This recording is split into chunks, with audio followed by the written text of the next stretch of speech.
Assalamualaikum warahmatullahi wabarakatuh. Perkenalkan, saya Lilis Lismawati dari Prodi Pendidikan Teknologi Informasi. Di sini saya akan memaparkan materi mengenai sumber belajar dalam kurikulum berbasis TIK. Kita masuk ke materi yang pertama, yaitu pengertian dan fungsi sumber belajar. Pengertian sumber belajar. Sumber belajar adalah bahan-bahan yang dapat dimanfaatkan dan diperlukan untuk membantu pengajar maupun peserta didik dalam proses pembelajaran. Sumber belajar dapat berupa buku teks, media cetak, media elektronik, narasumber, lingkungan alam sekitar, dan sebagainya, yang dapat meningkatkan kadar keaktifan dalam proses pembelajaran. Fungsi sumber belajar. Fungsi sumber belajar diantaranya pengembangan bahan ajar secara ilmiah dan objektif, mendukung terlaksananya program pembelajaran yang sistematis, membantu pengajar dan mengefisienkan waktu pembelajaran dan menghasilkan pembelajaran yang efektif. Yang terakhir, meringankan tugas pengajar dalam menyajikan informasi atau materi pembelajaran.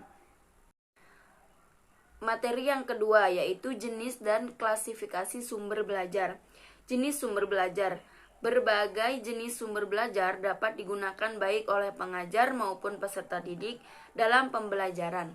Termasuk di dalamnya pembelajaran berbasis TIK diantaranya yaitu 1. Buku kurikulum, 2. Internet, 3. Sumber belajar media elektronik hasil rekayasa teknologi, dan 4. Narasumber. Pengklasifikasian sumber belajar. Pengklasifikasian sumber belajar termasuk di dalamnya sumber belajar pada pembelajaran berbasis TIK. Terdapat beberapa versi. Ada yang mengklasifikasikan sumber belajar ke dalam 4 kategori, yaitu bahan belajar, peralatan dan fasilitas, orang dan lingkungan. Ada pula yang membaginya ke dalam bukan manusia.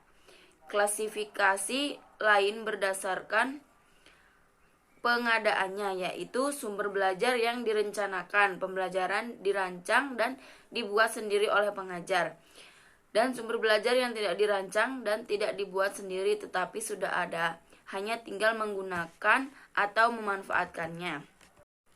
Pengklasifikasian sumber belajar termasuk di dalamnya sumber belajar pada pembelajaran berbasis TIK yang lain, yaitu terbagi menjadi 6 aspek, yaitu pesan, manusia, teknik, bahan, alat atau perlengkapan, serta lingkungan. Materi selanjutnya yaitu digital library. Digital library merupakan sumber belajar perpustakaan dalam bentuk digital. Perkembangan teknologi informasi dan komunikasi atau TIK dewasa ini memunculkan sumber belajar yang dapat membantu proses pembelajaran, yaitu digital library. Digital library bermanfaat sebagai sistem pendukung yang menyediakan materi pembelajaran. Peserta didik melakukan pencarian sumber belajar dalam digital library sebagai modal untuk membentuk pengetahuan baru. Sebagai hasil dari perluasan fungsi digital library dapat dilihat dari 3 sudut pandang, yaitu tujuan rancangan, fungsinya dalam proses belajar, dan layanan yang disediakan. Materi yang terakhir yaitu media pembelajaran berbasis komputer. Pengertian media pembelajaran. Media pembelajaran dapat diartikan sebagai perantara sampainya pesan belajar dari sumber pesan kepada penerima pesan, sehingga terjadi interaksi belajar mengajar. Media pembelajaran meliputi segala sesuatu yang dapat membantu pengajar dalam menyampaikan materi pembelajaran, sehingga dapat meningkatkan motivasi, daya pikir, dan pemahaman peserta didik terhadap materi pembelajaran yang sedang dibahas, atau mempertahankan perhatian peserta terhadap materi yang sedang dibahas.